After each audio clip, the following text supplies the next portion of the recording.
Hello there, my name is Lisa and I go under the name Lisa Emerald on YouTube, and that is where I do some vlogging about mainly mental health in relation to depression and social anxiety. I also speak a little bit about nutrition on my channel as well, because I feel like the better you eat, the better you will feel, and the more you can control your symptoms of mental illness, essentially. So I am 26 years old. I live in Montreal, Quebec, Canada, and I wanted to just express a little bit about my own personal story and my mental illness struggles that I have experienced, just to be used on the Your Voice website. And so for me, my mental illness issues came out a bit later, more in my early 20s. Some people have experienced mental illness struggles for a very long time, but mine are fairly recent when I started to really notice them. I was a little bit of an anxious child though. I was a bit introverted, I was quite shy. Those traits still remain true today, but my depression came out quite a bit later, when I was about, let's say, 22, 23 years old, just a few years back from now.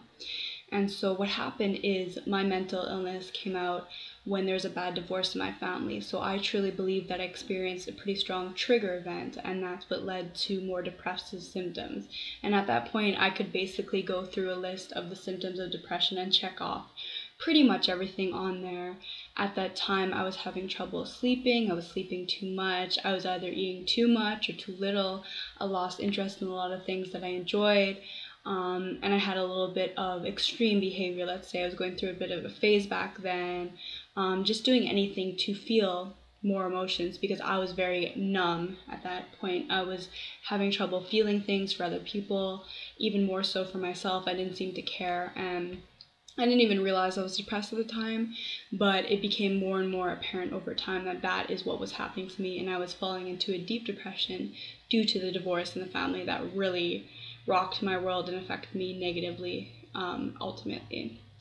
And so I think a reason I have a lot of these mental illness struggles is because both on my father's side and my mother's side of the family, there's a lot of mental illness. I actually have a big fascination when it comes to inheriting diseases. I'm taking a genetics course at the moment. I have a background in science. I'm doing my last course towards my biology degree at the moment. And so I know there's a lot of mental illness on both sides.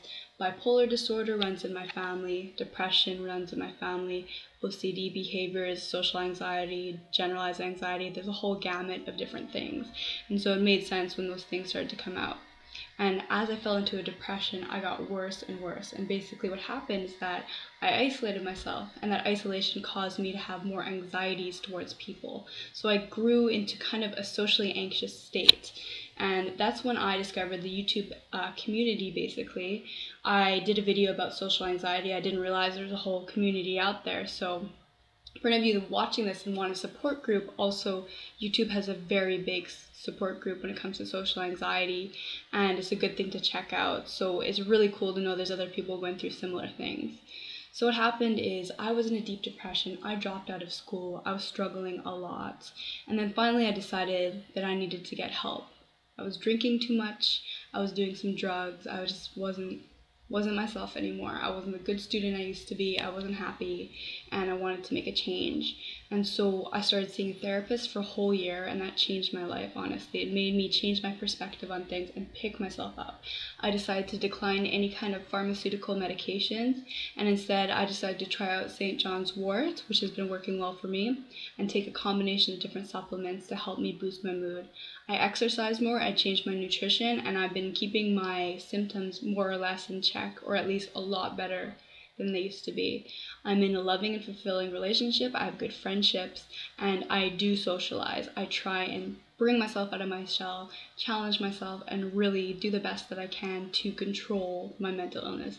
Because it's always been my belief that mental illness is not something that will go away completely, but it's something that you can definitely keep under wraps and in control if you do all the right steps and to the best of your ability. So I want to thank Your Voice for letting me have a video on this and to feature me on your website. And thank you so much for anyone who was listening to this message. Goodbye, everyone.